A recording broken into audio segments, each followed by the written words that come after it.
The following program contains mature language and potential spoilers. Listeners be advised. Previously on Marvel's Agents of S.H.I.E.L.D. I swore an oath. We all did. To protect the world against the much weirder world.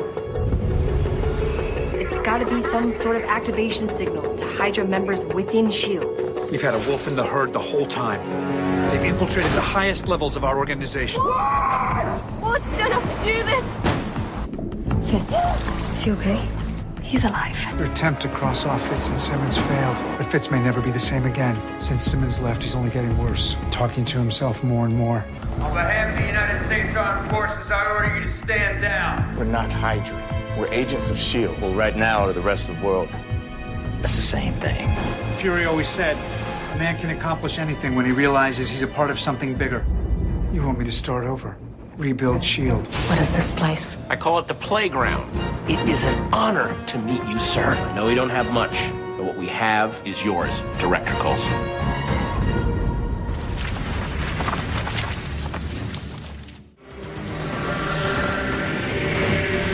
The Marvel superheroes have arrived. America's Fantastic Four. Spider-Man, Iron Man, Spider-Woman.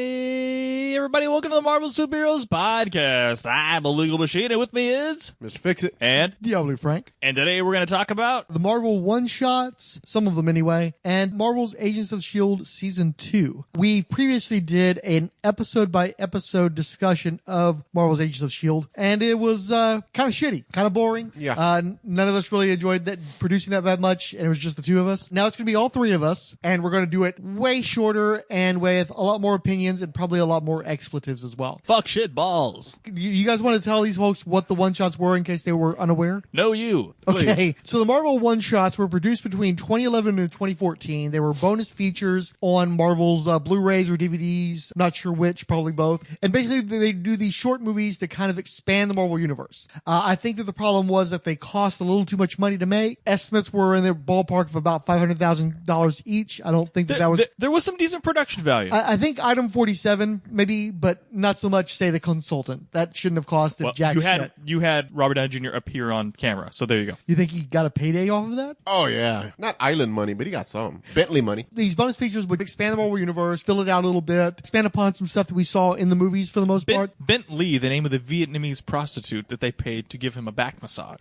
Far more expensive than an automobile Bentley.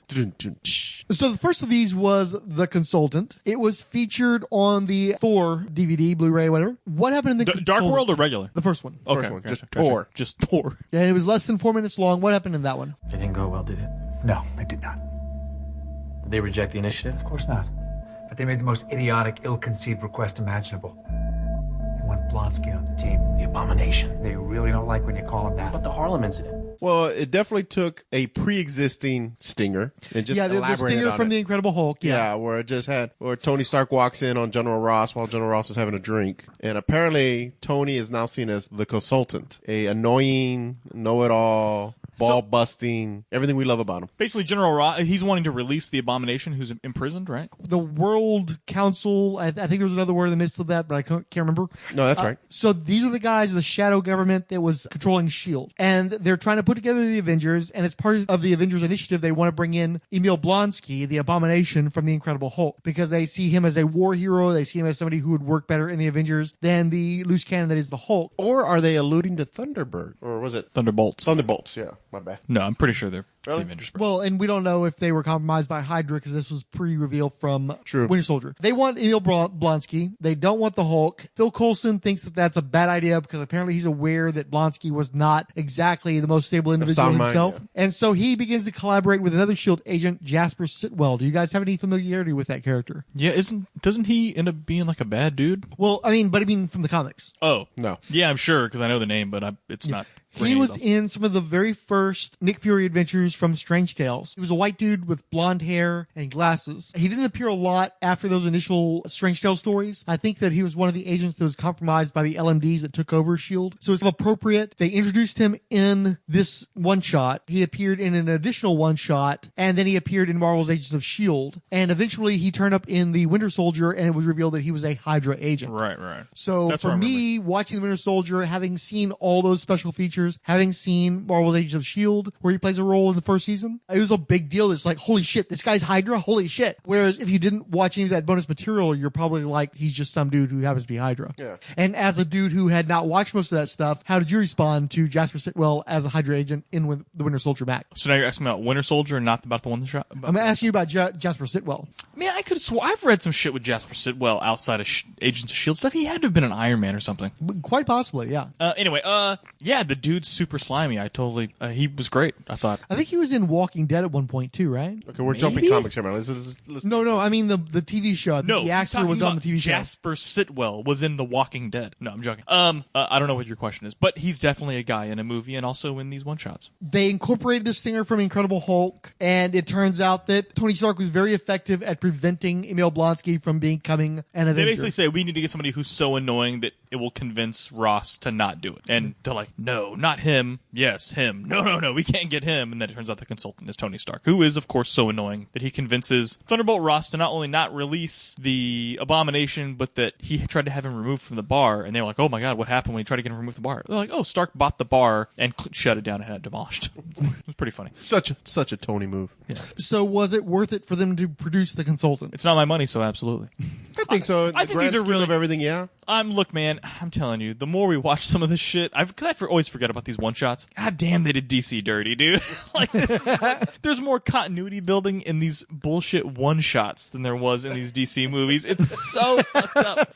I mean, when you consider that they piggybacked off the Avengers to create the Agents of S.H.I.E.L.D. television show, which has now run semi-successfully for how many seasons? 5. 5 seasons at 20 episodes each? I mean, come on, man. I mean, and it was birthed... This season they finally hit 100 episodes. Yeah. 100 episodes? Sorry, let me get further with Mike. 100 episodes of Agents of S.H.I.E.L.D. and spun 100% off of Agent Coulson, who was a supporting character in Iron Man. A supporting character in fucking Iron Man. Who was killed Thor. off in the Avengers. He's not even a living character in the actual cinematic universe relative to actually what's on the silver screen is actually cinematic. And I'll tell you what, it's like if Batman v Superman Dawn of Justice, instead of Jimmy Olsen being killed by Al-Qaeda, had spun... He's killed by Al-Qaeda, but turns out he was close... He was... Yeah, they're knockoff Al-Qaeda, IKEA. He was close to the resurrection pit when he tried to resurrect Zod into Doomsday, and it brought him back to life. And then they spun off a successful major network television show with him. It's like, what the fuck, dude? You would never think that would happen. Successful may be a strong word. No. The thing about S.H.I.E.L.D. is it has every season done better. It's gotten better and better. It started slow. With the season we're at, it's very slow. It's still finding its legs. Right, but let's not talk about. We're going to get there. We're going to get there. Allegedly. Next, we're going to talk about a funny thing happened on the way to Thor's hammer, which I believe is on the Captain America: The First Avenger DVD. Hands up! Don't move! Don't move, or I'll blow your head off. Who else is here? Who owns that car outside? I do. But it's really more like a lease.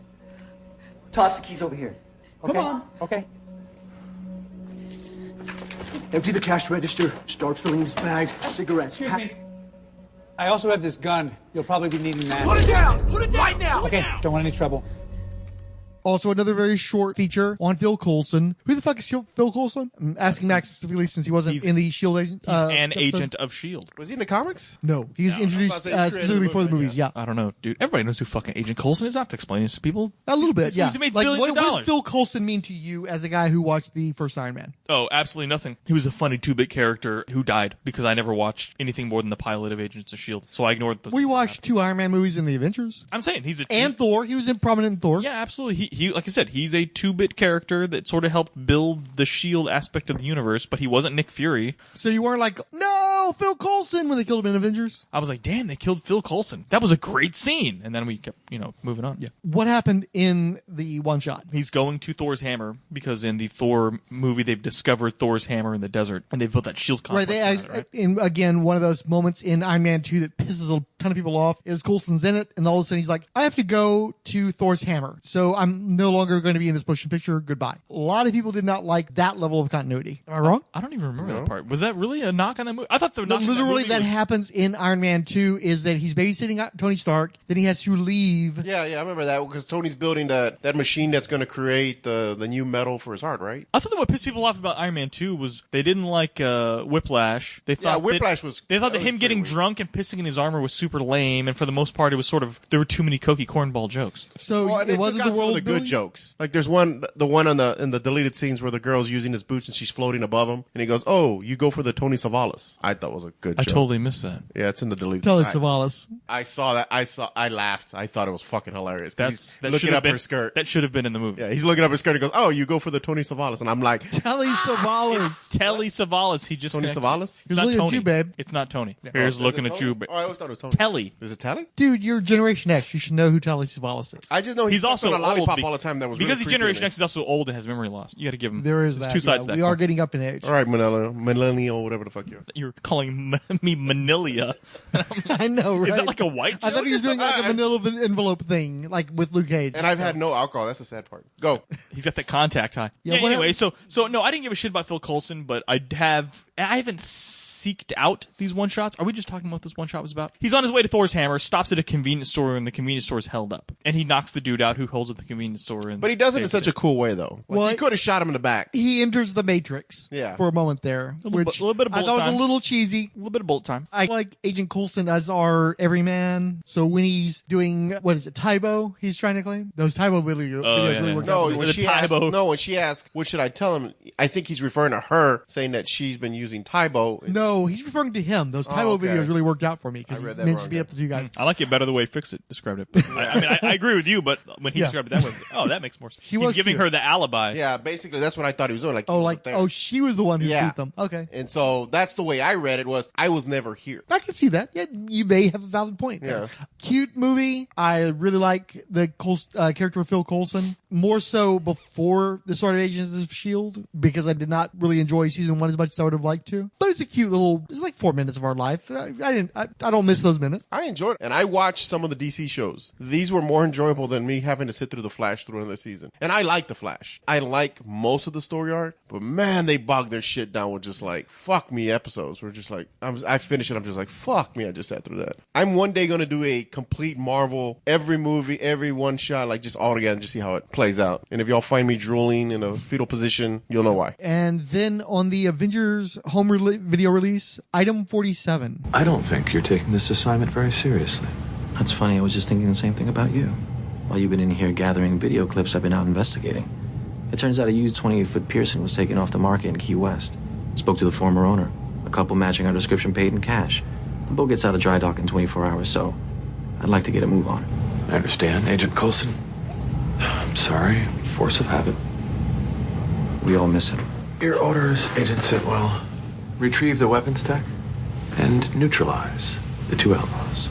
I'll let you describe it. So it basically starts out with kind of your Pulp Fiction, I Love You, Honey Bunny. Or whatever would be cool, this is a robbery, where they're talking to each other in the getaway car, and they're kind of hyping each other up, telling them how they love each other, and turns out that they put on ski masks. Well, and go in and they rob worth pointing out, too, it is a couple, and the girl looks totally like she's a member of Pussy Riot, just saying. Because of the ski mask. She has a pink ski mask. Anyway. So Pussy Riot, right? Yeah, but I don't think that's what they're going for. Anyway, so they go and they rob a bank, and they're using one of the weapons from what was the name of the alien race? Oh, fuck. Chitauri. Chitauri. And they're using it, they're blowing shit up. The boyfriend, the boyfriend has managed to recover. We are definitely not Skrulls. They were the Chitauri.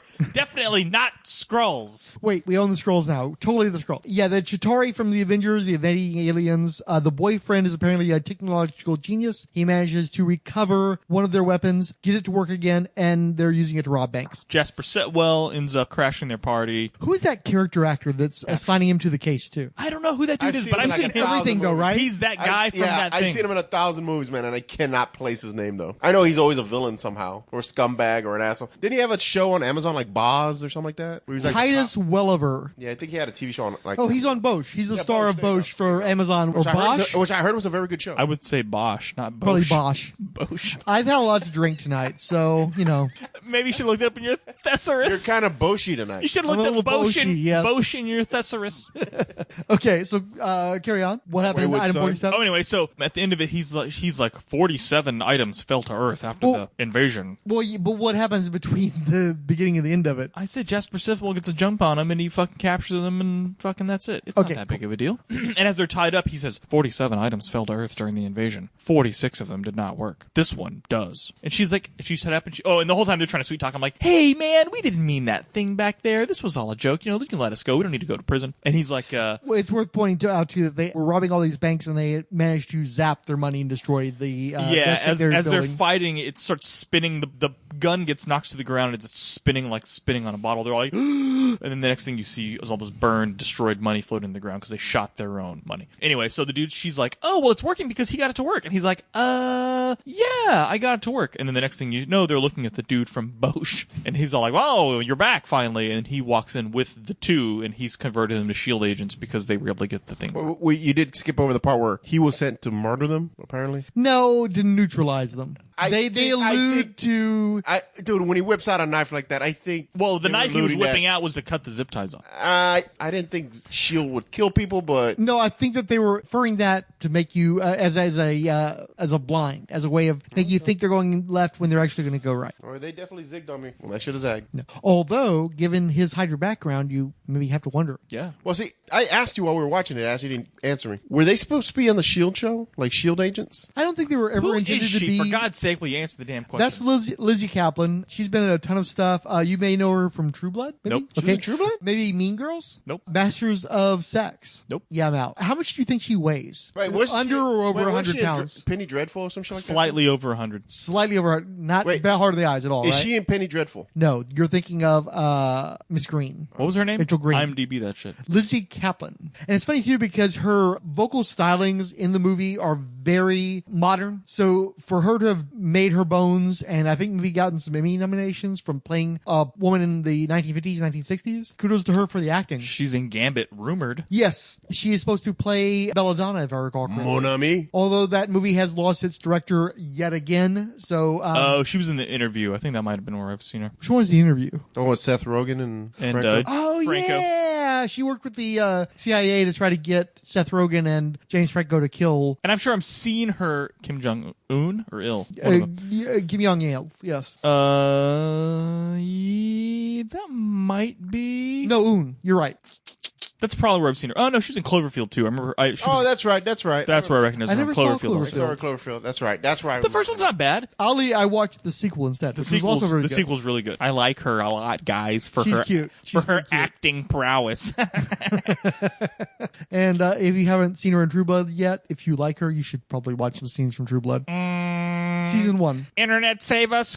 Opening incognito tab. Bleep, blurp, bleep. Okay, let me take a quick piss and then we'll continue. And we're leaving that in the podcast. Please leave that in the podcast. Take the mic with you. Cross-referencing. X-tube. X-hamster. Once you're naked, you kind of get used to it, and you're like, you know what, this is my body, you're going to have to deal with it, Yeah, right? actually on True Blood, I've never told anybody this, but I was so nervous, and then I was so drunk that after I shot the scene, I was going up to the crew members. I had just met all these people the day before, and I was going up to all of them and be like, you got a boner, you did. You got one. It's horrible, it's horrible.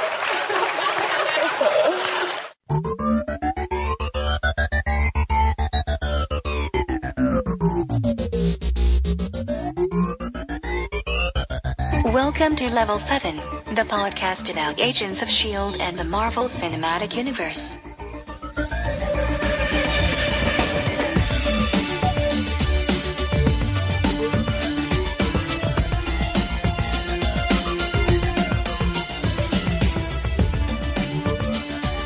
Welcome to Level 7.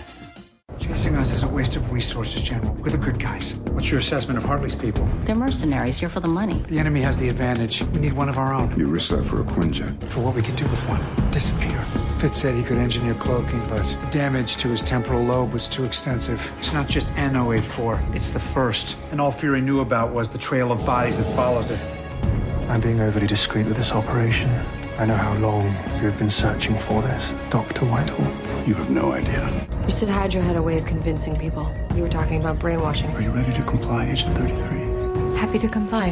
S.H.I.E.L.D's becoming a problem. Do we know who's in charge? I'm afraid not.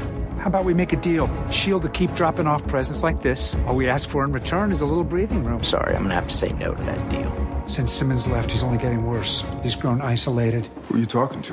What? Me? No one. Like talking to yourself at school? What do you want, Reyna? It's what I don't want, which is the obelisk falling into the hands of people who don't understand it. I know he's keeping something from me, and it's not just because he's the director of S.H.I.E.L.D. It's been 18 days since your last episode. And I'm tired of fighting it. That's why I'm here. I think something is wrong with him. Is Coulson okay?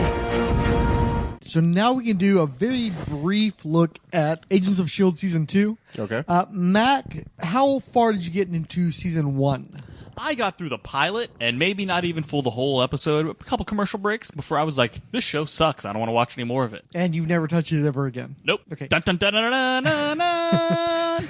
Mr. Fixit, what do you recall of Season 2? The Absorbing Man. It was in there, yes. Yeah, that's about it. Season 2, I still was not Really? on the S.H.I.E.L.D. train. Yeah. Season 2 was good. It was still like Honestly, Season 2... They brought in the Inhumans. Like, they didn't have mutants, so they had to bring in the Inhumans. Give an overview. What happened in Season 2? Well, I mean, they couldn't use the X-Men. They couldn't use the word mutants because Fox owned it at the time. Yeah, Ike Perlmutter basically had an edict that was playing out both at Marvel Comics and in the cinematic universe that because Marvel didn't have the rights to have mutant characters in the Marvel Cinematic Universe, they were going to basically turn the Inhumans into quasi-mutants across all media. Yeah, and so how are you going to create the Inhumans? So they created a story arc with the crystals? They had the Terrigen Mist. Terrigen Mist, there you and go. they had, I guess, Terrigen Crystals? I don't remember what they're called, but whatever makes Inhumans. What the fuck are Inhumans?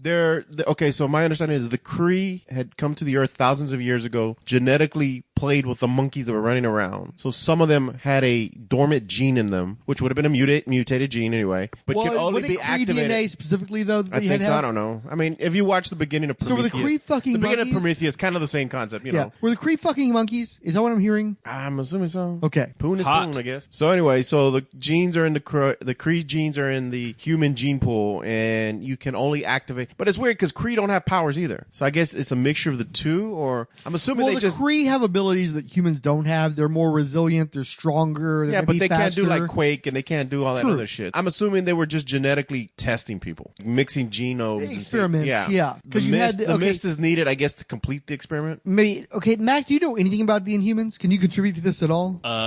There are Inhuman members of the Avengers. So one of them's got hair. Another one's got a dog. The other one shouts, but he doesn't like to. Another one karate chops, and I think another one has hooves. Yeah, that's the royal family in a very small nutshell. So the Inhumans were the products of Kree experimentation, as I guess were the Deviants, right? Or were the Deviants a whole other thing? I think they were a whole different. I think they were an offshoot. Okay, we're just going to focus on the Inhumans. Yeah, Well, the Deviants are I guess they're the. So in the show, do they have Deviants in the show? No, well, in the Humans, you saw that one. I didn't know, so you don't have to tell me. No, I don't remember any Deviants being because in the Inhumans. In the TV show. comic, that was always the cool concept. Was after the Mist was released, you either became something beautiful and acceptable, or you became like a what? What were they? Less than beautiful and Mongolians acceptable. or what would you call basically, them? okay. Like Lockheed, was Lockheed, or Lockjaw, sorry, not Lockheed. Lockjaw?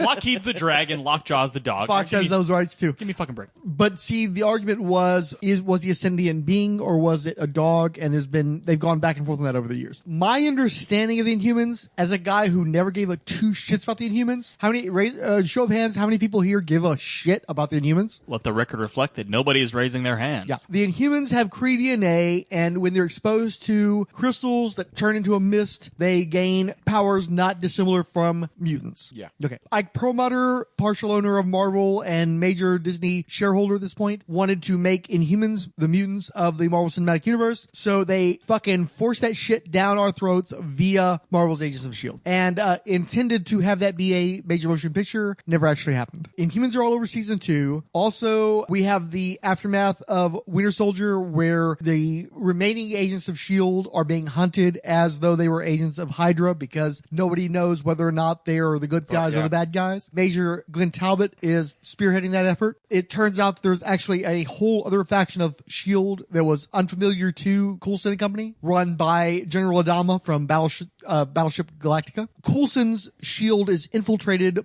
by Adama's S.H.I.E.L.D. Edward James Olmos, right? Yeah. Lean on me. By specifically... Huh? Not lean on me. What? No. Stand by me. Yes. Stand and deliver. Thank you. Stand and deliver. You say fucking lean on me? They came out like at the same time. They're basically the same movie. They're not basically the same fucking movie. Wait, some goddamn math Put teacher. all the brown people in one box. Okay, go ahead. Talk about shit. Lean on me, stand by me, La Bamba. It's all the same thing. Richie! Okay. So much I want to tell you about your father. Bring me my daughter. If you're going to move up in Hydra, you need to make friends. I'm scared for her. She's a terrible liar. Yes, my loyalties are with Hydra. What is it again? Not sure. Coulson put me on it a month ago. Searching for a match. I've got nothing. This writing was on the obelisk and now a piece of art. Getting that painting could mean answers. Lorena, you recently took something from me. Bring me the obelisk. You have 48 hours. Clock starts now. So Garrett says your family's like the cable version of the Kennedys. My older brother, Christian, he didn't beat up my younger brother. He was crueler than that. He made me do it. Throw him the rope, and I'll throw you in there, too. Welcome home, Agent Simmons. Hi, Fitz. Is that really you? Who else would it be? Anyone mind telling me what the bloody hell she's doing here? Bobby's one of our best agents. Hunter ever tell you stories about his she-devil ex-wife? All the time. Damn. I've got a senator with very deep pockets that wants Coulson. You were dead for days. GH325. Agent Coulson was injected with it, and literally minutes later, his wound showed signs of cellular regeneration. I'd like to turn the machine on again. It induces theta brainwave frequencies to help uncover secrets buried in the subconscious. Please, let me die. When'd you start doing this? First night I saw Garrett's writings. What do you think caused it? The GH formula. This is what you've been doing up here. It's what I did yesterday. No matter how much I carve, it still means nothing to me. I don't even have a theory. I do. It's a map. You're being transferred. Your brother wants you in his custody.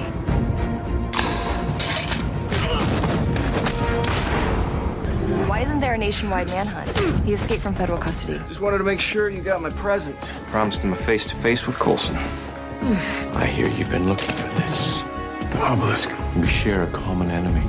A guy named Phil Coulson. I know in the past few months it may have seemed like I was leading you on some fool's errand, chasing after strange carvings and artifacts. But the pieces are coming together.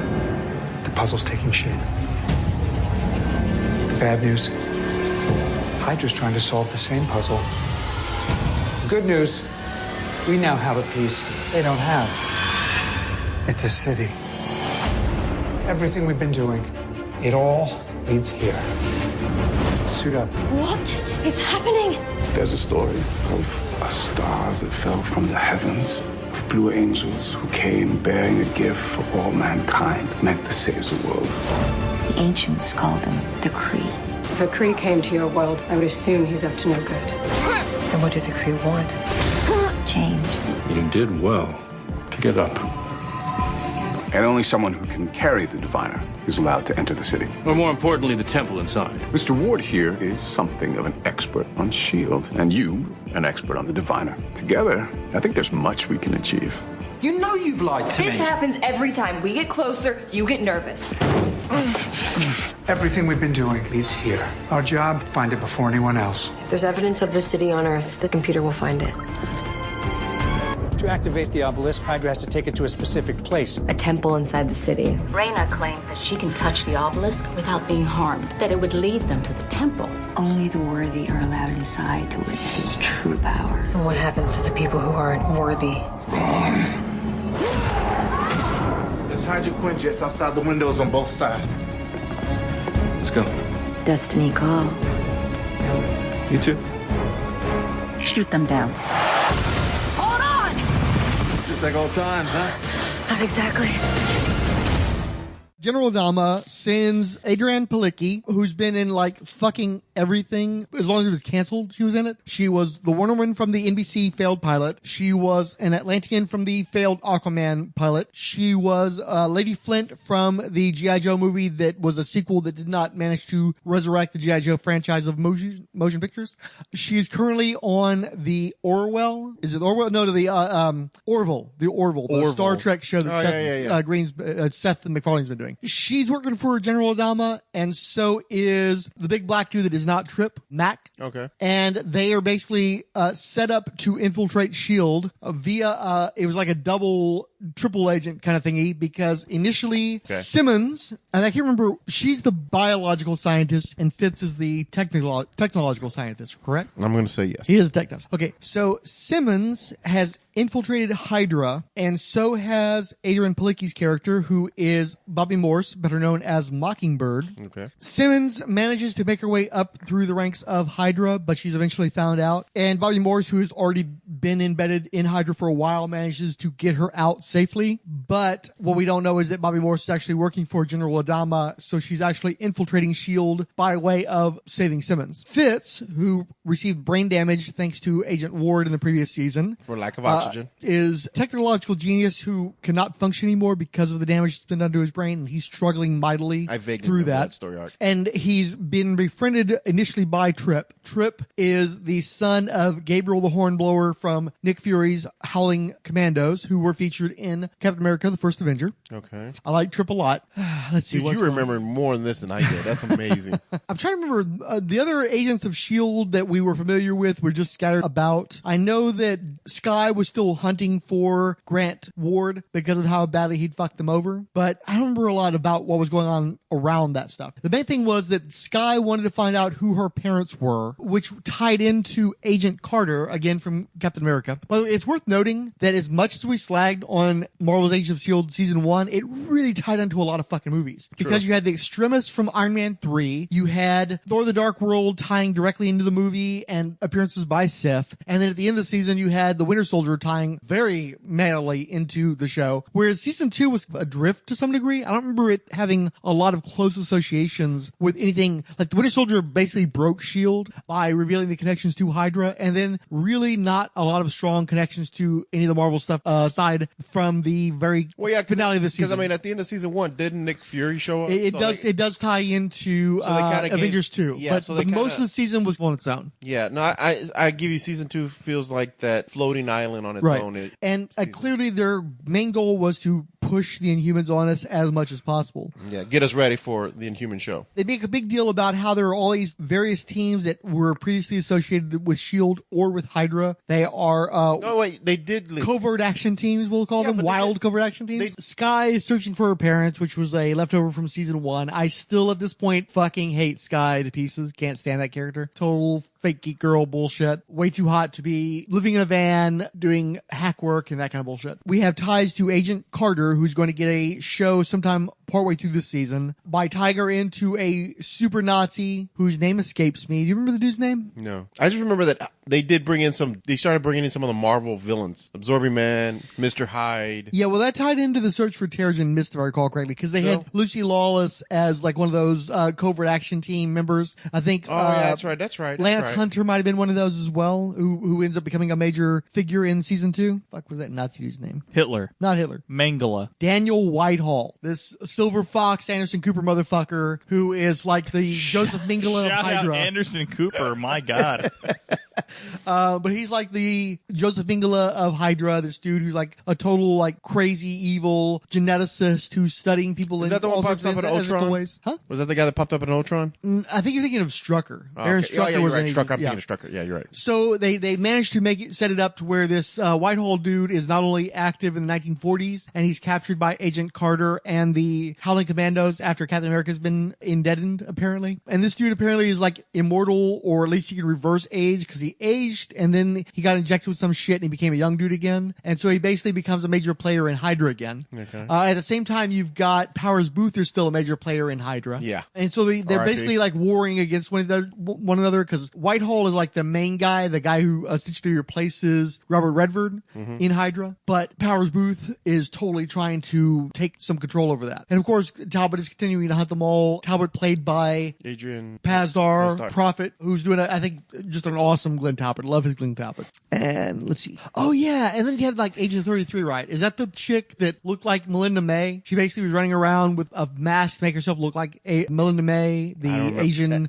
ass-kicking. You remember more than I remember. Yeah, the cavalry. You remember more than I remember. Ming-Na Wen's character, the Asian chick, the pilot, who's like a badass martial artist. No, I remember her, but I don't remember Agent 33. Right. Is she the one that's like, I don't know who I really am or something? Yeah, because like the mask gets damaged, and so she has to fuck the mask. I vaguely remember her. She gets seduced by Grant Ward, and he's manipulated her and I shit. vaguely remember her. And of course, you also got Raina. Do you remember Raina, the girl in the flower dress? Yes. Tulip from Preacher. Yeah. So she's the chick who was totally fascinated by the Inhumans and wanted to get like Inhuman powers. And so I think the big place where this converges is it turns out that Agent Coulson, who has all that stuff from the Kree inside his brain ever since he was revived in part by Kree biology and technology, he has mapped out a secret city, kind of like Avalon, within the Earth, where the Terrigen crystals are. Huh? I thought it was Atlantis. Was it Atlantis? I thought it was. Because they never really say that. Well, I never watched Inhumans. I watched one episode of it, so I don't know if they ever say. Yeah, we're not even dealing with that part. But I don't know if they ever mentioned that that's where they were from. I just assumed it was Atlantis. But go ahead. I'm sorry. So Tahiti, the acronym project that brought Coulson back to life, was tied into Kree technology. Okay. The Agents of S.H.I.E.L.D. and Hydra all converge on this underground Kree city. They get a hold of Terrigen crystals, and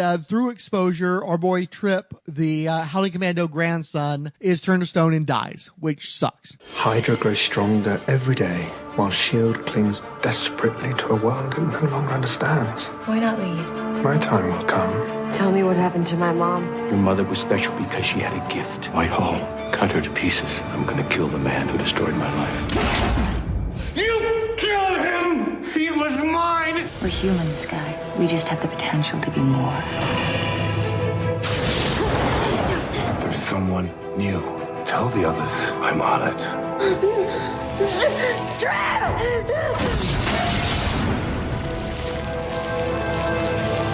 We finally get to find out what we become. After you change, no one else will understand. They'll be afraid. Change is terrifying. You and Mac have that secret to keep under wraps. This again? Oh, now Mac's in on it. I'm just wondering if it means you're bringing Hunter in on the other thing. No. I shouldn't have to ask any of you to save one of our own. You never asked! That's enough! Don't mind him, he's just coming down from the worst alien acid trip of all time. You survived the destruction because you caused it. And I'm pretty sure the DNA results we're running right now are going to confirm it. There's something wrong with you. Your heart rate was recorded at almost 300 BPM. That's very fast. No. That's inhuman. Her DNA is an exact match to what it was before. She's clear. What did you just do? Switch your blood results with your old samples. The new samples are different. Drastically. For now, we should just keep it between us.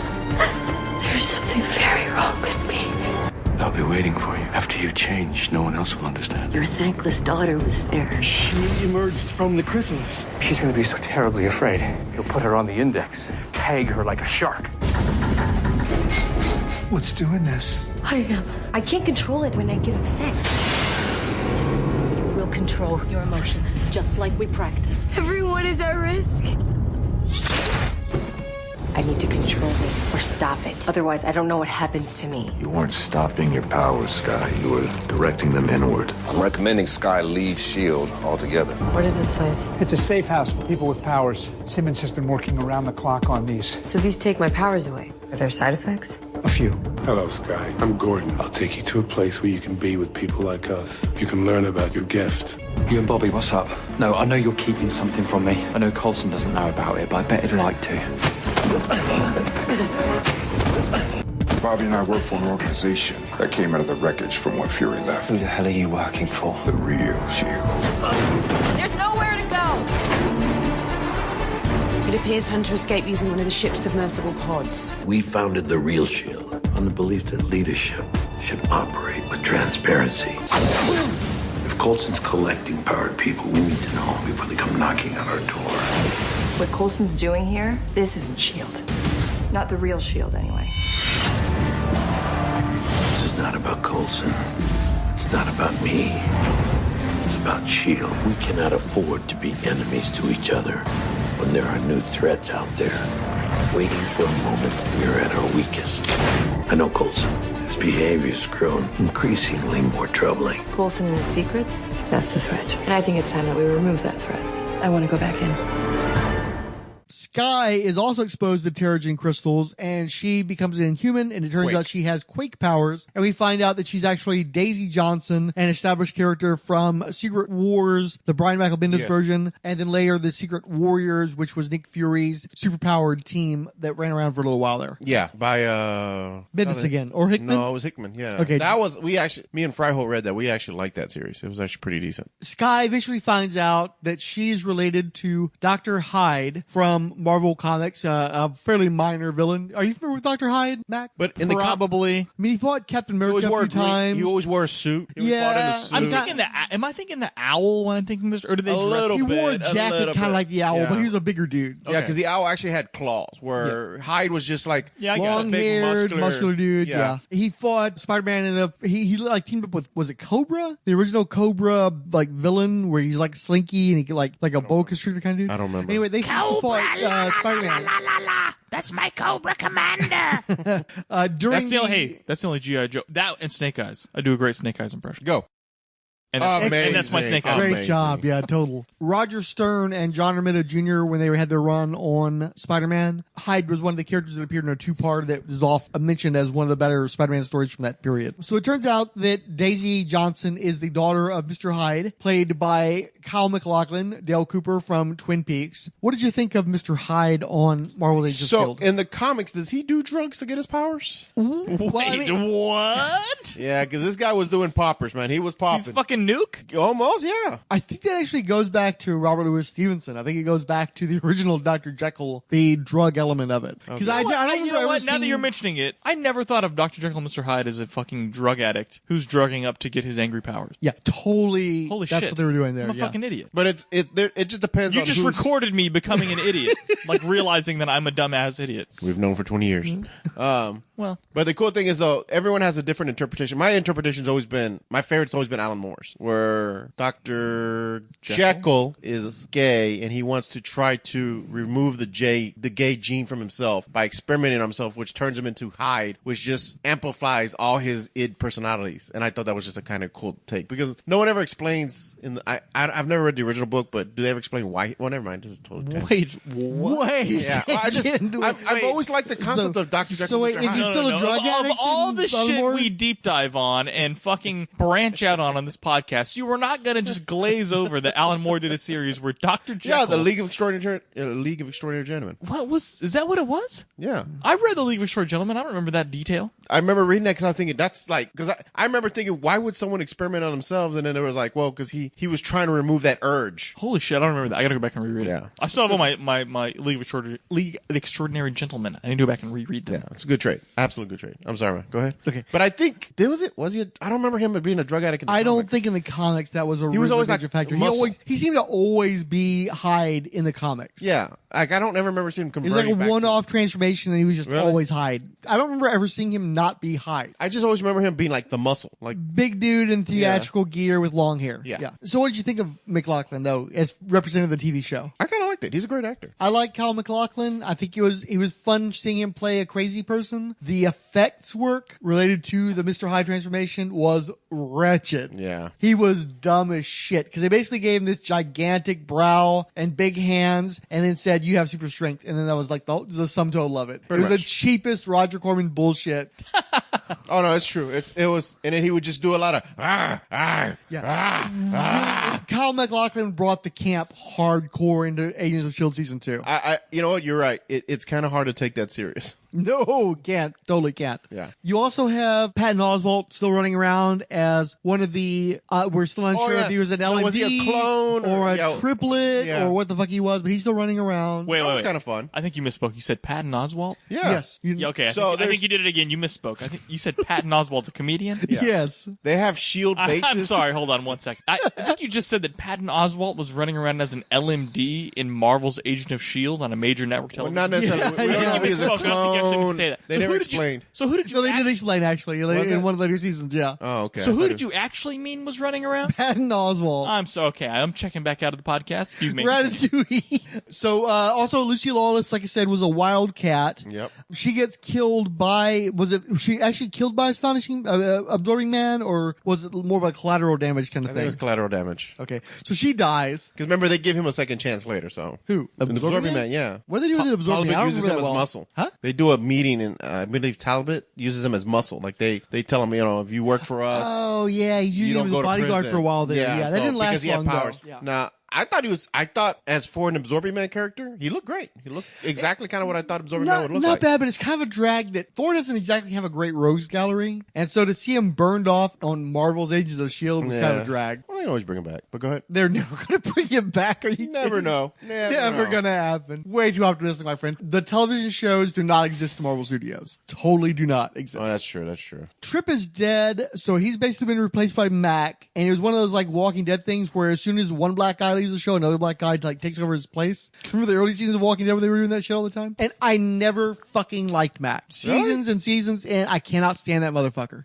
He's all right. I mean, Big dude. He comes into the show as a double agent. He's the guy who's really hardcore against Coulson and company. He never really jibes with all the weird extraterrestrial bizarro shit that they have to deal with. So he's always like the bitch who's like, I can't stand dealing with this stuff. He's so fucking one note. I can't stand that character. I mean, is he my favorite by far? No. I mean, he does tend to drag the show a little bit when it comes to his story arcs. But I mean, he's fine. He's the muscle. So we find out that Whitehall, the Nazi dude, had gotten a hold of Sky's mom and chopped her to tiny little pieces. What? And then Mr. Hyde, before he becomes Mr. Hyde, back when he's just Jekyll or whatever the fuck, his regular human name, finds the pieces, like gathers them together and like sews her the fuck back up again like fucking Frankenstein. What? And because, yeah, no shit, right? Because she's an Inhuman, she comes back to life because her mutant power, her Inhuman power is healing factor. So she comes back and she's just got like a bunch of scars, but she managed to come back from being chopped to pieces and vivisected by Nazi dude. She's played by the chick from Joss Whedon's The Dollhouse, because it's worth noting that the showrunners on Marvel's Agents of S.H.I.E.L.D. are Joss Whedon's brother and Joss Whedon's brother's wife. They cast well. So it turns out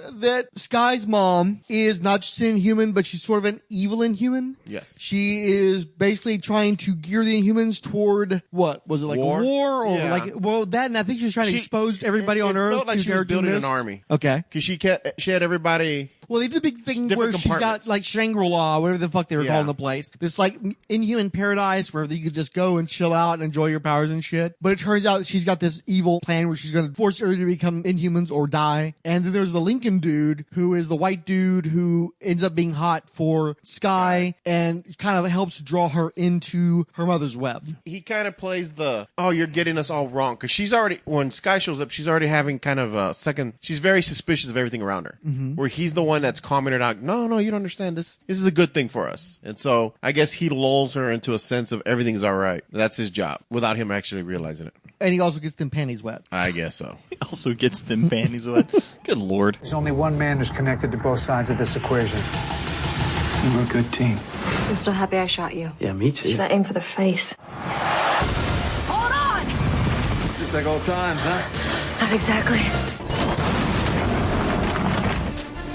This should get you by for a few days. Without you, there is no shield. They know about Sky. Find her.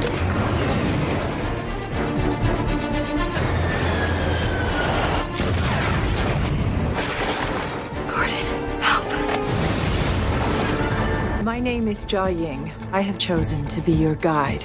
Forgot I was working with the cavalry. Don't ever call me that. I've heard the stories. What went down in Bahrain? She went in, crossed off the enemy force. Didn't say how. Did you lose anyone in there?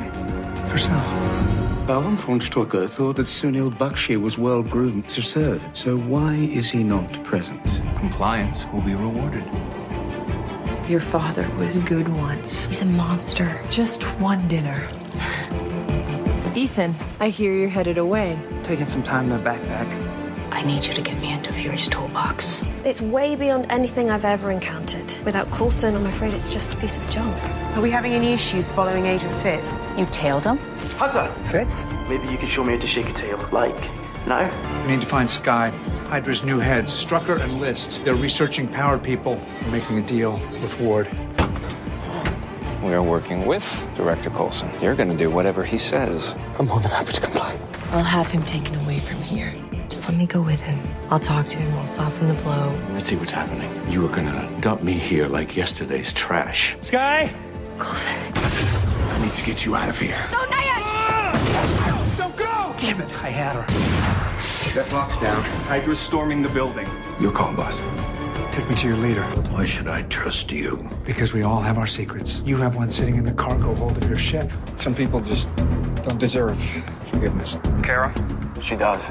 Gordon's the only one who knows where we are and keeps his secret and safe from the outside world. Rainey's gift may allow her to see things before they happen. Any decisions based on your gift will be made by me. Who decided you should have final say in all the decisions around here? Coulson has been moving alarming amounts of resources all over the globe. Linking all these activities is a code name, Theta Protocol. You want to tell me what Theta Protocol is? No. You're the director of S.H.I.E.L.D. I don't want any part in it. I'm leaving. Agent 33. She was wearing a nano mask disguised as May, but May electrocuted her right in the face. Never turn your back on the enemy. Whitehall's dead. So you're free. I don't know what to do. I can get us out of here, and we'll figure it all out. Bobby, Coulson wants us to scout ahead. You sure about those coordinates? Kara. I had another vision. S.H.I.E.L.D. They're coming. We'd like to return someone of interest to you. We found these vials on him, man. What are these? Beats me. I know that you were separated from your daughter. I thought that might belong to her. You're nothing like me, like us.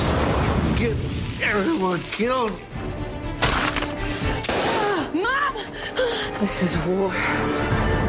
Stuff happens. There's big chunks of the season I don't remember anymore because it's been a few years now. What I do remember is that Mockingbird, Bobby Morse, is fucking awesome. And while I'm trying to deal with all this shitty Inhuman stuff, watching Mockingbird pull out her cool batons and beat the shit out of people and have banter with her ex-husband, Lance Blood, aka Hunter, was totally 100% the highlight of the show. And I also really enjoyed Edward James Olmos's S.H.I.E.L.D. going up against Phil Coulson's S.H.I.E.L.D. and basically fighting amongst themselves while Glenn Talbot was also trying to destroy both of them. I thought that was like the highlight of the season, and then all this Inhuman shit was just fucking dragging everything down. You were remembering way more than this than I did, dude. That's amazing. The other thing is that Raina, the girl in the flower dress, was also exposed to Terrigen Mist. She gained the mutant power of being a porcupine with prophetic powers. To see the future. Unfortunately, the actress who plays Raina is extremely hot, and they put a ton of latex on top of her, and we never get to see her be hot again. And then she ends up getting killed by Sky's mom. Yes. But by being killed by Sky's mom, it lets Sky know that she is not on board with her mom's her mom was a villain from the very beginning. Yeah. So her natural instinct that not to trust her was right on the money. General Adama gets killed in like some attack or some shit. No. Sky's mom tries to play it up like she was being attacked by him. So she kills him with the mist. She exposed him to the Terrigen crystals, and he shoots turns herself like she was just defending herself. Stone, yeah. There's only one S.H.I.E.L.D. now, and that S.H.I.E.L.D. needs to fight to stop Sky's mom from exposing everybody to Terrigen Mist. Also, at some point, Mr. Hyde gets on board the bus, the Agents of S.H.I.E.L.D.'s airplane, and is wreaking havoc, and Fitzsimmons have to stop him, right? I don't remember that part. It was ridiculous, though. He looked like a total goon. Oh, at some point, Baron Strucker got white. Oh, yeah. Remember Baron Strucker's kid? Was in there for a while there. They were trying to flip him. And they ended up, they killed him off. Yeah. They went really weird with that story arc. I thought they were going to flip. Well, and it's even weirder when you factor in that the Strucker kids are now the stars of The Gifted on Fox. Oh, I did not know that. You didn't realize those? Are you watching The Gifted? No, not yet. Okay. And there's also some Kree shit too, where they're like fighting Kree warriors at some point. Well, found two of them, I believe. Yeah. Like two that came out. Did Sif actually help them with the Kree at some point, or am I completely misremembering? You got me on that one, bro. By misremembering, I think I'm misreading what's on the wiki page, because I don't remember that shit either. But I do remember them fighting the Kree warriors. Okay, so let's see. Where does the season end? The season ends with Fitz still struggling with his brain damage, right? Yeah. Is he corrected by the end of the season, or is he still struggling with it? I think he's still struggling with it. And he's also seeing visions of Jenna around him. Yeah, but she's not really there. No. And he's struggling with the fact that they had affections for each other that were unrequited, and they don't seem to be doing anything because the more Simmons is around Fitz, the more problems he has. Yes. Fitz, who had been hanging out with Trip, just switches out black dudes and starts hanging out with Mac. Melinda May, did she do anything in season 2? Was any of that shit with her husband in season 2, or was that season 3? I think so, because he ends up turning into a... Well, I think that was season 3, though. Isn't it? But they do spend a bunch of time with Blair Underwood of LA Law fame being her husband and being a psychologist working with S.H.I.E.L.D., which may develop into something this season or next season. We'll worry about that next season. Let's see. I thought he was Phil dead. Coulson, he ends up grabbing a hold of a Terrigen crystal at one point, and he has his hand chopped off with a fire axe by Mac. Yes. And so he's got the one hand And that's now. when He's the got a absorbing stub. man. That's when the absorbing man's trying to steal the crystal. They're sending him to steal the crystals. Yeah. There's like a whole thing with Glenn Talbot that I don't remember where like he's trying to work with the absorbing man and he's trying to be protected and he's trying to work with S.H.I.E.L.D., but he's not trying to work with S.H.I.E.L.D. Weird thing going on there. On which character? Grant Ward. So Grant Ward comes back and he's a total fucking psycho. He shoots Mockingbird several times. There ends up being a big thing where the hunter is trying to kill Grant Ward because he's pissed off about the harm that was done to Bobby. Melinda May wants to kill Grant Ward because they were fucking lovers, around yeah. and she hates his ass. Sky's wanting to kill his ass because of how he fucked her around, and she ends up shooting him toward the end of the season, if I remember correctly. You got the Agent 33 who ends up, I think this season gets killed, and so Grant Ward is like extra pissed off at the Agents of S.H.I.E.L.D. because of his side piece getting killed off, even though he's still got the hots for Sky. Don't they kind of dive a little bit into his past as well? Yeah, he's still a total fucking psycho. Yeah. Most of that I think was in season 1, but I think they kind of dabble in it. Like they show his upbringing where he's picked up by Hydra at a very young age. Yeah, and he's tormented, and he ends up killing his whole family over it because he's still pissed off about poor little rich boy, that kind of bullshit. I thought he killed his brother or something like that. I don't remember. Yeah, I don't remember anything really significant happening with Simmons this season. She was cool in the early parts where she was infiltrating Hydra, and I don't remember a lot going on with her. So, like, what is this season 3 where they go to the other planet then?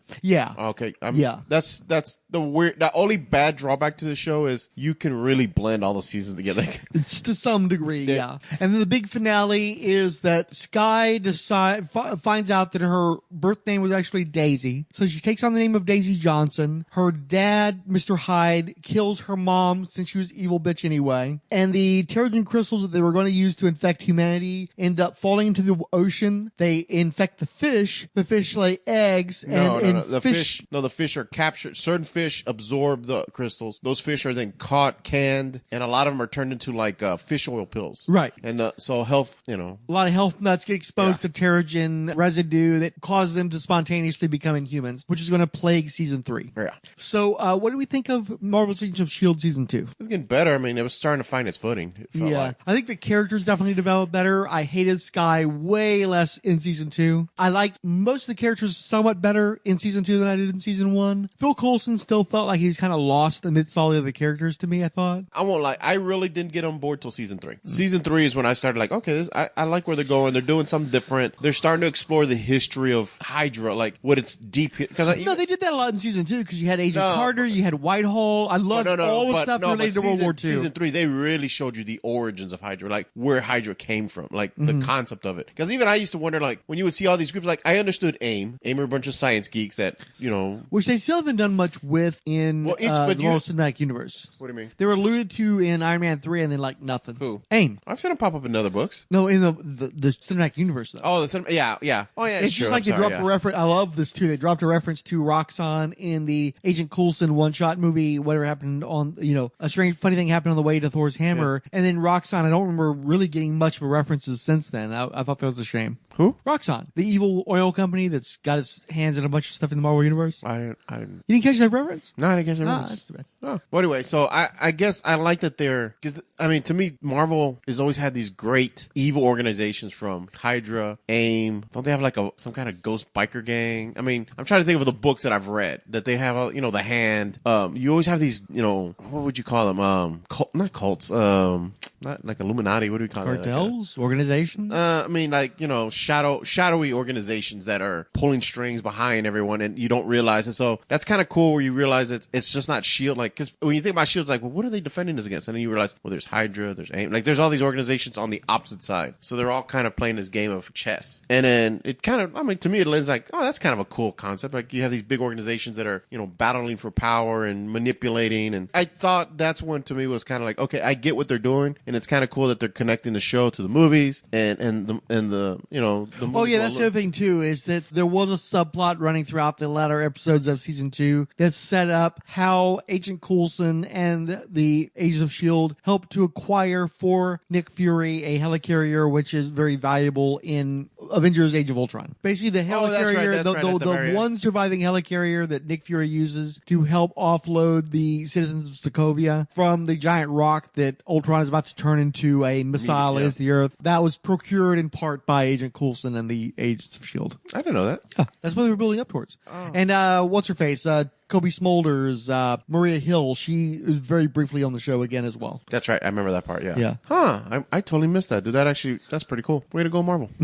So what did you like the best about this season? The Absorbing Man. Yeah. Mr. Hyde. I like when they bring in some kind of cool, obscure characters that you don't, I never thought I would see the Absorbing Man on TV. Yeah. That's like a Hulk villain, and not even a good Hulk villain. That's just like, he has great potential, but no one ever knows what to really do with him. I mean, you have a creature who can absorb whatever he touches. So I did like what Alex Ross did with him, where he absorbs like a cosmic character, and he absorbs his. That to me is like, that's what he could do. And so I never pictured him in a TV show or movie. I never pictured Mr. Hyde. Like, I thought that was kind of cool to bring in Hyde. You know, not the best realization of the character though. Yeah, but just the fact that they're giving him airtime. Like, they're starting to realize that they have this big roster of characters they can use. They don't just have to use name brands like characters you see on the magazine. You can actually start using these. Like, I would love to see some really, like, the UFOs used or something like that. Like, these really obscure characters that I remember thinking, man, they're damn cool looking. And just throw them out there and say, hey, look, like, this universe is way bigger than you thought it was. My take. Well, also, Agents of S.H.I.E.L.D. always had to wait for the cinematic in the Marvel Studios to unlock certain aspects of the universe. And I like that once Hydra was available to them, they really explored that in detail, but they still had a lot of stuff they weren't able to access. Well, because they kind of stopped playing with Marvel, Hydra in the cinematic world, didn't they? Yeah, after Winter Soldier, they just didn't really talk about Hydra much anymore. Yeah, that's true. Yeah, after Winter Soldier, that was kind of that was their load, and they moved on. Age of Ultron was where they kind of wrapped up all the loose ends related to Hydra, related to the Marvel Studios movies. So okay, my favorite thing about season 2 easily was Mockingbird. I thought Adrienne Palicki just brought an enormous amount of energy to the show. I wanted to see her in the costume though. It would have been nice, but I thought she had just a great deal of personality. I really love the way she bounced off of Hunter. She looked like Mockingbird. I thought she looked like Mockingbird. She had the physique for it. She had the attitude for it. It really made me respect Mockingbird as a character more because of her rendition of the character, and it helped carry over a lot of shit that I wasn't into with season 2 related to the Inhumans. I never was on board with the Inhumans. That to me, anytime the Inhumans started coming up, it would draw me out. I didn't care. I just did not care. Yeah. So that's why when season 3 started with Hydra, Origins of Hydra, really into that. Mm-hmm. Season 4, I was okay with it. You know. Well, and I like that they used Grant Ward fairly sparingly in season 2, but he was very effective. Yeah. It was great to have that ongoing threat there. Well, and the team hates him so much, which kind of was cool. Yeah. I really like that. Like, you really had a baddie, and there was no sympathy. Because, I mean, you got to remember, he was like the heartthrob the first 2 seasons. Like, the first season, yeah. Well, yeah, and there was, I couldn't stand him. He was one of the reasons why I hated we go to a con and they were all there, and he was like being swarmed by women. He was that comic police day here in Houston, yeah. And I remember he was being swarmed by women. There was like, his line was full of shit. I had a mild urge to want to just walk up to him and say, "You son of a bitch!" But I'm not one of those crazy people that can't separate reality from fiction. But I do think that he was great at casting, because as much as I had no interest in him, once he became a Hydra agent, it was like, oh, okay, suddenly you're cool. And I thought that was very well handled. I can remember his origins where like they show him being recruited as a young kid. Yeah. And they were basically building him up so when he gets in the S.H.I.E.L.D., he's actually a double agent from so far back they won't catch it. It's not like, oh, he became a double agent while he was in S.H.I.E.L.D. It was like, oh, no, I walked into this being a double agent from the very beginning. And so he was indoctrinated to Hydra so far back that he was he was hardcore. He's one of those guys that believed in it. So I was kind of like, that's pretty cool. Well, and to a large degree, he and Daisy, Sky, whatever, were the POV characters. They were like the people that we were being introduced 2 and kind of carried the first season. Yeah. So to see him turn, break bad, that was Did you see one it of the coming? highlights of season 1. Yeah. Did you see it coming though? No. Me neither. No. Good job. Great job. Yeah. But I do have to say though, I did miss that last act, or that reveal. They were not able to fucking just turn everything upside down on you in the second season the way they had in the first. True. Okay. But overall, I think season 2 was much better than season 1. It didn't have quite the highs, but overall, my argument is each season gets better than the last. Like they get their leggings, they start. I can't make that argument. Really? No, but we'll discuss that in a later time. Okay, I was about to say way. You're not gonna say season 3 was better than season 2? No. Really? Specifically, I mean, spoilers. I hated season 3. I hated season 3 more than any other season of Marvel's. Oh wow! Yeah. Good Lord, you can't give that away. Yeah, no, hated season 3. But we'll get to that on a later time. Okay. Dun, dun, dun, dun, dun, dun, dun. Bobby's phone's back in service. Could be a trap. First person through this door. Brains everywhere. You were leading them into a war. S.H.I.E.L.D. must be destroyed. Take her with you.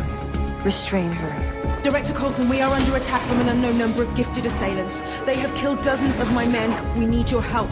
Now what? Now, we begin. I believe Cal took these. I think it's an ill-conceived attempt at super strength.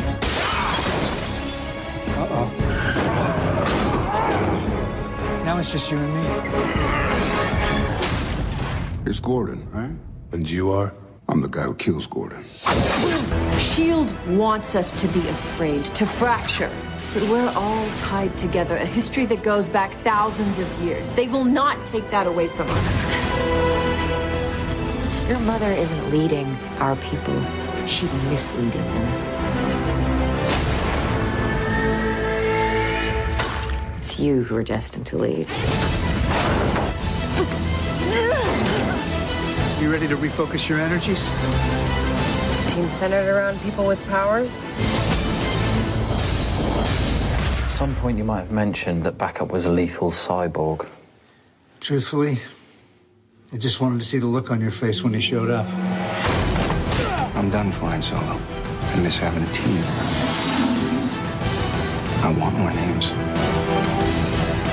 What did you do? Science, biatch. Damn. What the hell were you thinking? I just saved your life. You don't think I knew that guy was behind me? This is what makes you so aggravating to be Hence with. not with me anymore, lucky us. Yeah, really? We have to do this. It may feel like things have cooled down right now, but we'll always be paying the price.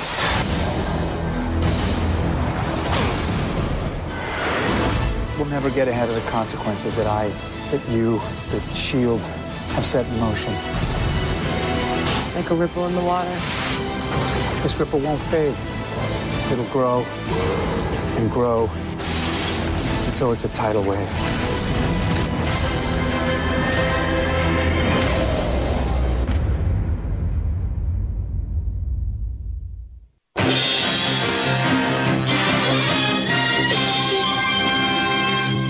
While I was gathering old Marvel Superheroes podcast audio clips for our DC special on the Aquaman movie, I was reminded how this show used to run about 45 minutes and how much I've missed that. We have a lot of mail that we need to catch up on, and I have an episode in mind where it'd be a good place where we could spend, 20 minutes to a half hour and cover that. Because this episode is already a little over an hour, and that's a nice, tight little length there, I really don't want to overburden it with a bunch of additional mail, so we're going to go ahead and defer that and just stick with the basics this time. And either on the next podcast or the one afterwards, we should be able to address the mail in greater depth. So recent episodes on Facebook have been interacted with by Ali Batts, Debash, Derek William Crabb, Gautam Shioran, Keith G. Baker, Richard Field, and Ryan Daly. On Twitter, retweet frantic ones include Ed Moore through Indie Comics Fan and Miskatonic, as well as Nathaniel Devon Sanford, Relatively Geeky, Siskoid, and Web411. Keepers of the Favorites Flame include Anime Freaks, Anime Nostalgia, BJ Mendelson, Bart Allen, Big Easy 77, Bill Squishy, Chris at Bad Books for Beginners, Daniel French at Frishbonius Sound Design, Ebdesam, G.A. Sanchez, Geek to Me Radio, Jacob Lent, Jeff Freshcorn, Jeremiah French, Jeremy Whitworth, Jesus Melendez T, John D. Knoll, John Horsley, Justice First Dawn, Longbox Crusade, Jordan Cully, Law Lost Soul, Leslie C. Gonzalez, Lord Jack, Track, Marvel Mythos Podcast, Masters of the Nerdiverse Podcast, Max Romero, Nerdfix Strangers, The Nerd Grounds Jake, Nerds Chatting Movies, TV, Comics, Nicole, Nuno Quaresma, Ranger Gord, Rise Wortham, Richard G, Richard Thunderbay, Secret Wars and Beyond Podcast, Sean Merrick, Shim Ortiz, Steve Sellers, Tara Rose, Terry Mayo, Tim Price, Tiny Toy Robot Z, Toy Lab, and Words and Pictures.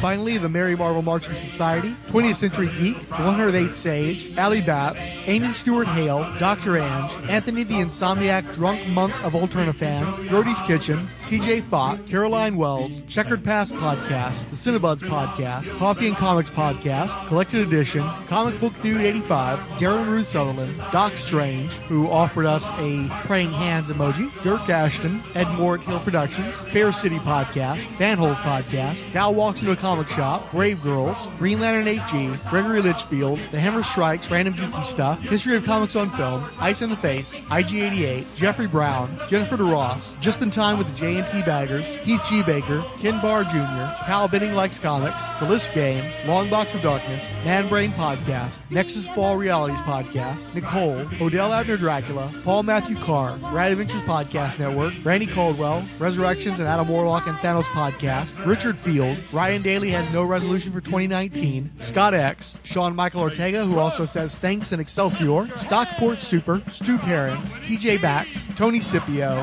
Trekker Talk, Warlord Worlds, Xenozoic Xenophiles, Zach Sally, and Xena Schultz. The Marvel Superheroes Podcast is in no way affiliated with or endorsed by Marvel Entertainment. All characters mentioned and audio clips employed are believed covered under fair use, with no infringement intended against their copyright holders. The views expressed in this podcast are assumed legitimate, truthful, and solely possessed by the speaker. You can be a superhero marching right along to the Viking song of the Merry Marvel Marching Society. Stand a little straighter, walk a little prouder, be an innovator, laugh a little louder, grow forever greater. We can show you how to. Where will you be then?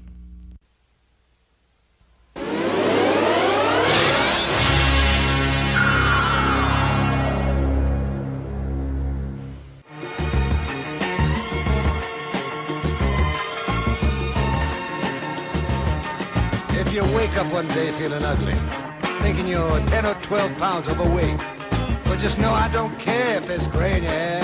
If there's hair at all, I think that's just great. Now this carnival life that we're riding gives no one the room to start hiding. So I don't want to hear that you've turned a deaf ear to my words and started backsliding. Cause then I'll come your way, turn your blackest night into day. When you're needing it bad, cause the rough times you've had, I'm gonna look you straight in the eye, baby, and I'm gonna say, who loves you, baby? Who loves you, baby? By now you ought to know. Who loves you, baby? This is one thing I don't wanna blow. Baby, baby, won't you tell me what I wanna know? Baby, baby, won't you tell me what I wanna know? Won't you tell me who loves you, baby? Tell me what I want to know.